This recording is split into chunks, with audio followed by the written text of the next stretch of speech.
It's -5 degrees, but I'm taking off my jacket because I'm pretending that it's summer.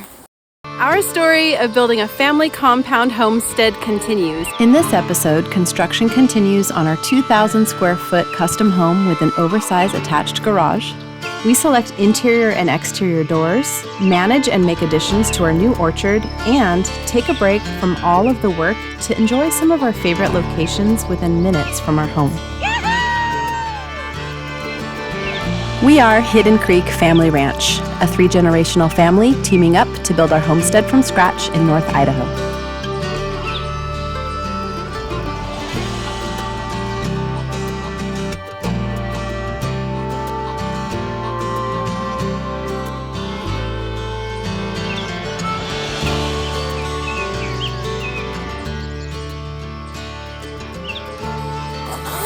It's -5 degrees.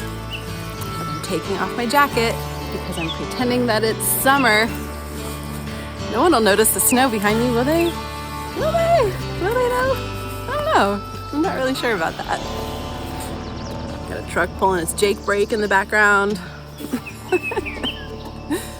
Hi everyone, I'm Jamie. Our channel is a docuseries about our family's journey of leaving the big city life in Southern California behind to build a family compound style homestead on about 20 acres of land in the wilderness of North Idaho.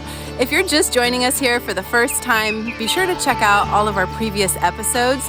We're documenting everything. We are actually really just getting started and we have so much to share with you. So let's just jump right in.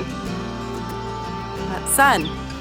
All right, if one of those isn't good, I give up, because it's too cold.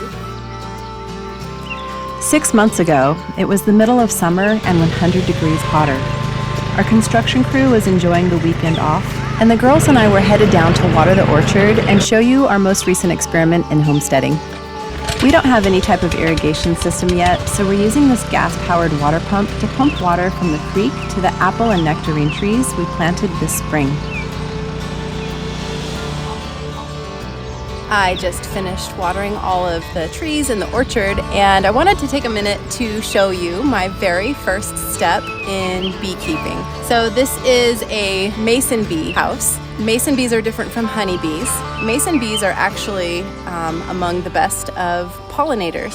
And so having this little house down here by the orchard is really my hopes that we'll find some native bees that will come on in and adopt this as their home. And what they do is they get into these little holes, which basically are like mimicking the holes that woodpeckers would make in a tree or other bugs that are eating away at the trees.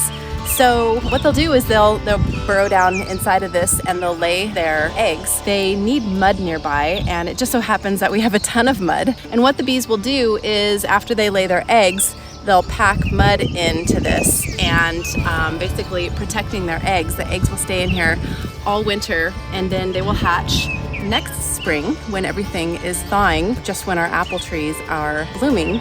And then they will have their busy work to do, and then they'll have this nice little home to lay their eggs for the following year. And it's just a continuous cycle. We do plan to have honeybees at some point, but not until we actually have a garden and a greenhouse and all of that in place, because we want our bees to have plenty of plants to be pollinating and getting their pollen and nectar from, so that they can thrive and be really happy here. If you guys have any tricks on how to attract bees into this cute little house that we installed, let me know, because I'm a total newbie at this, and of course there's so much information on the internet. It's a little bit too much information, so I would love to hear it from anybody out there who has had success in a little bee house like this. Let me know what worked for you to get some bees to actually come in and reside here. My dad and Carol discovered this wild apple tree down here 2 summers ago when they first moved here, and it does in fact grow apples. Not many, but we've eaten them and they're really not bad. They're crisp, they're very sweet and very tart.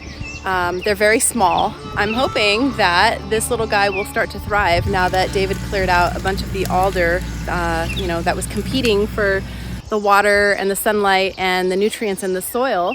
It's blooming right now. It's looking absolutely beautiful, and we're just gonna keep our eye on this guy and see how it does this year. This is the tree that helped us decide to go ahead and plant our orchard down here on the peninsula, because we thought that, you know, if this little guy can survive on its own without any care, other than just following nature's course, then pretty good likelihood that if we planted some other trees down here, they would hopefully thrive as well.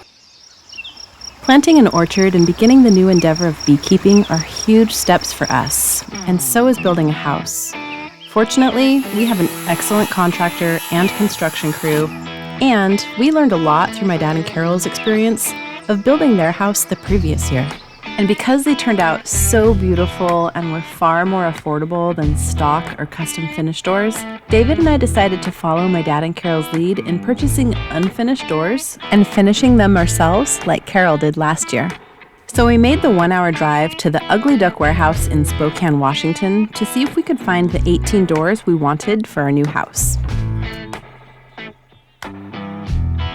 It doesn't even come close in comparison to where we came from in the greater Los Angeles area, but like with every big city, Spokane comes with its pros and cons.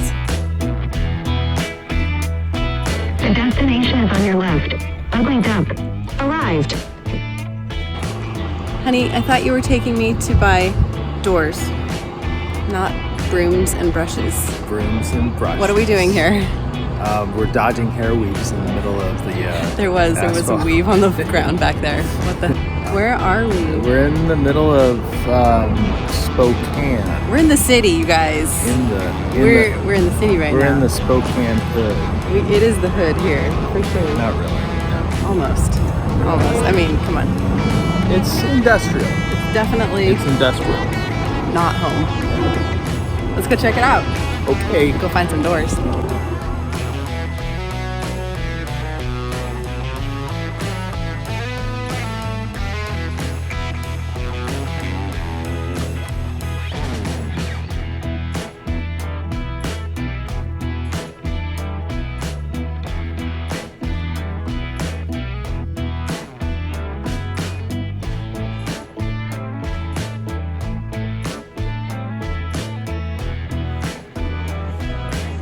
What do you think? No pressure. None. There's like 3,000 doors here, but no pressure. We've been here for, what, 30 minutes? And we agree on everything. 30 minutes. Everything we agree. We're almost done here already. We're amazing. 30 minutes. We're amazing together. The power of yes. Thanks for giving me credit for that. Is your blood sugar level totally crashing like mine? This has been more than 30 minutes. Yeah, we definitely ended up staying a little bit longer. Yeah. But we did it. I think we have everything figured out. We've got all of our doors. Almost everything figured out. 18 doors. So, successful trip. Yeah.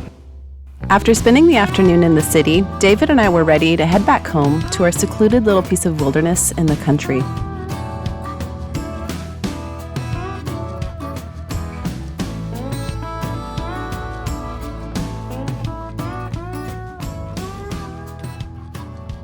Construction was continuing on our house, and Joel and his crew were preparing for our second day of truss installation.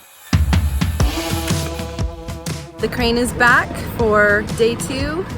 Today, they're going to be installing the trusses on our garage, which is also going to be our rec room. This space is 2,139 square feet with a 50-foot span.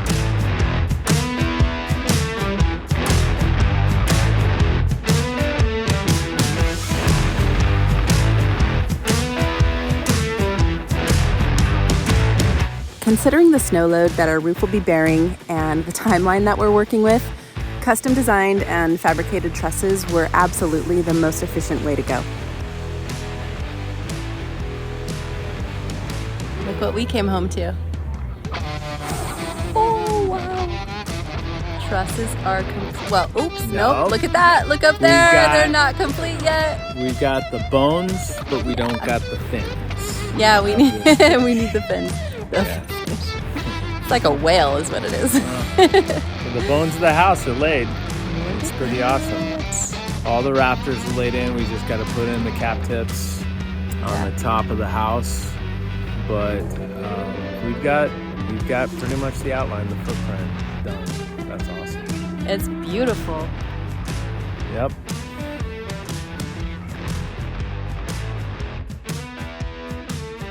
The guys spent a couple of days adjusting and securing all of the trusses, and then they moved on to finishing the plywood sheathing on the exterior walls and framing the upper walls and windows toward the peak of the vaulted ceiling.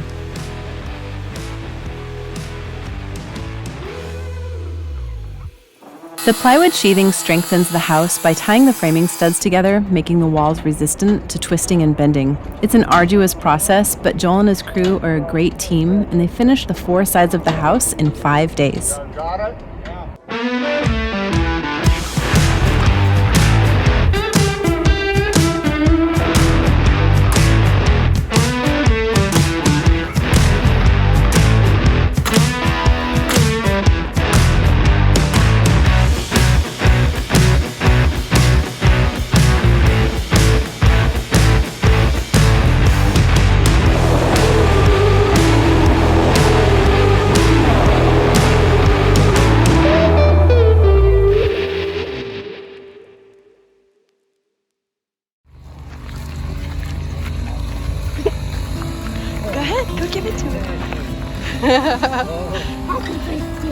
Thank you, girls. Thank you so much. Good night, you guys.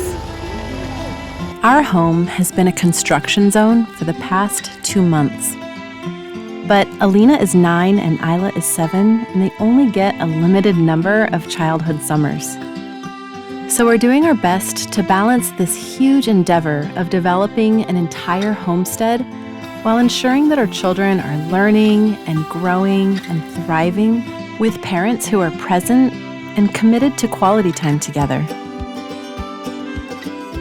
Because we're not just building a house or a homestead, we're building memories.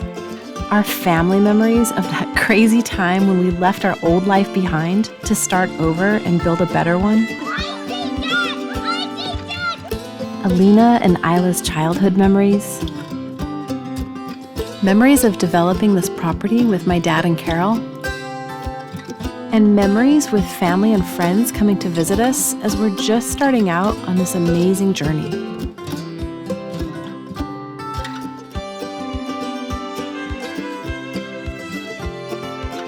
The home we're creating is our favorite place in the whole entire world. It's our own private retreat, and we couldn't be more grateful for the opportunity to share it with family and friends. And our gratitude continues for the fact that within minutes from our home, we have unlimited access to our favorite locations in North Idaho.